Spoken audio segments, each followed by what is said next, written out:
Hello students, आज हम आप लोगों को प्रत्यय के बारे में बताने जा रहे हैं। इससे पहले के वीडियो में मैंने आपको उपसर्ग बताए थे और आशा करते हैं कि आपको उपसर्ग भली भांति समझ में आ गए होंगे। अब हम आपको प्रत्यय बताने जा रहे हैं। प्रत्यय का क्या महत्व है, कैसे इन्हें पहचानते हैं, कैसे इन्हें जोड़ते हैं। जब तक आप इन बातों को नहीं समझ लेंगे, आप प्रत्यय को जोड़ने में अक्सर गलतियाँ करते हैं और आपके मार्क्स कट जाते हैं। तो हम सबसे पहले बताते हैं आपको प्रत्यय। अगर हम परिभाषा रूप में देखें तो हम कह सकते हैं कि प्रत्यय का अर्थ है शब्दों के साथ लगने वाला या शब्दों के साथ जुड़ने वाला ऐसा शब्दांश जो जुड़कर एक नए शब्द का निर्माण करता है। कहने का तात्पर्य कि जो शब्दांश शब्द के अंत में जुड़कर नवीनता प्रदान करते हैं वे प्रत्यय कहलाते हैं। ओके, क्लियर हो गया। अब हम आपको बता रहे हैं प्रत्यय की विशेषताएं। जैसे आपने उपसर्ग की विशेषताएं जानी, वैसे ही प्रत्यय की विशेषताओं में आप समझेंगे कि प्रत्यय शब्द के अंत में लगते हैं। ठीक है, प्रत्यय हमेशा शब्द के अंत में जुड़ते हैं। दूसरी बात यह है कि प्रत्यय का अपना कोई स्वतंत्र प्रयोग नहीं होता, यानी अपना कोई महत्व नहीं होता है। अगली तीसरी विशेषता की ओर ध्यान दें तो हम कह सकते हैं कि प्रत्यय से प्रायः विशेषण या भाववाचक संज्ञा बनती है। ओके, क्लियर हो गया। अब हम आपको बताना चाहेंगे कि प्रत्यय के कितने प्रकार होते हैं। तो अगर हम ध्यान दें तो हम कह सकते हैं कि प्रत्यय मुख्य रूप से दो प्रकार के होते हैं। ओके, पहला है कृत प्रत्यय, दूसरा है तद्धित प्रत्यय। ठीक है, अब हम इनके बारे में भी आपको बताएंगे। पहला है कृत प्रत्यय।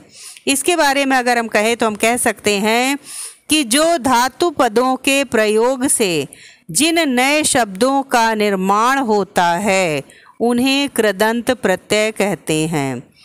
ठीक है, जो धातु पदों के प्रयोग से नए शब्दों का निर्माण होता है वे सब कृदंत प्रत्यय कहलाते हैं। हालांकि ये आपके सिलेबस में प्रकार नहीं पूछा जाएगा, लेकिन फिर भी मैं आपको बता रही हूँ।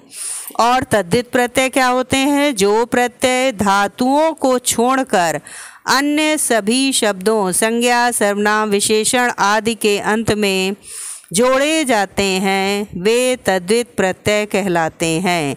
चाहे विशेषण के अंत में अगर हमने कोई प्रत्यय जोड़ा तो भी वो तद्धित प्रत्यय कहलाएगा, अगर संज्ञा के शब्द में के अंत में जोड़ रहे हैं वो भी तद्धित प्रत्यय कहलाएगा। ठीक है, तो ये तो मैंने आपके प्रकार बताया है। अब मैं आपको कुछ उदाहरण के माध्यम से प्रत्यय बताऊंगी। जैसे कि आप जानते हैं प्रत्यय होता है इक प्रत्यय। इक प्रत्यय के मतलब से जैसे अगर हम कहते हैं समाज में इक हम जोड़ रहे हैं तो हम कहेंगे सामाजिक। दूसरा अगर हम कहते हैं नीति के अंत में जोड़ रहे हैं इक प्रत्यय तो नैतिक बन जाएगा। ताकि आपने बहुत से शब्द पढ़े होंगे। जैसे अगर हम कहें मधुरता, मधुर के अंत में हमने ता लगा दिया तो नया शब्द हमारा बन गया मधुरता।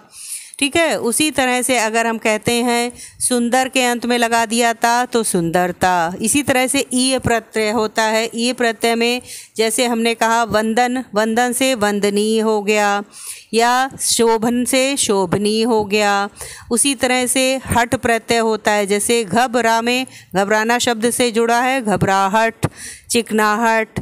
ठीक है, इस तरह से होता है। या वान प्रत्यय अगर हमने कहा तो हमने कह दिया कि गाड़ी वान, या इसी तरह से हमने कोई और शब्द कह दिया कि वान प्रत्यय हो गया गाड़ी वान। इसी तरह से या अगर हमने कहा मान तो आप कह सकते हैं स्वाभिमान, शक्तिमान। तो इस तरह से आपको बहुत से प्रत्यय देखने को मिलेंगे। ठीक है, अगर हम कहते हैं वा प्रत्यय, वा में आ की मात्रा वा प्रत्यय है तो आप बना सकते हैं जैसे हमने कहा हलवा, कड़वा, है ना, जलवा। इस तरह के कई शब्द आपको मिलेंगे जिससे कि आप प्रत्यय समझ लेंगे। तो मैं कुछ उदाहरण आपको दूंगी और उसी हिसाब से आप इन्हें बनाएंगे। आसान सा है, लेकिन अक्सर आप लोग शब्दों को जोड़ते समय गलती करते हैं। इसीलिए मैंने ये छोटे से टॉपिक को भी आपको उदाहरण के माध्यम से और स्लाइड्स के माध्यम से समझाने का प्रयास किया है।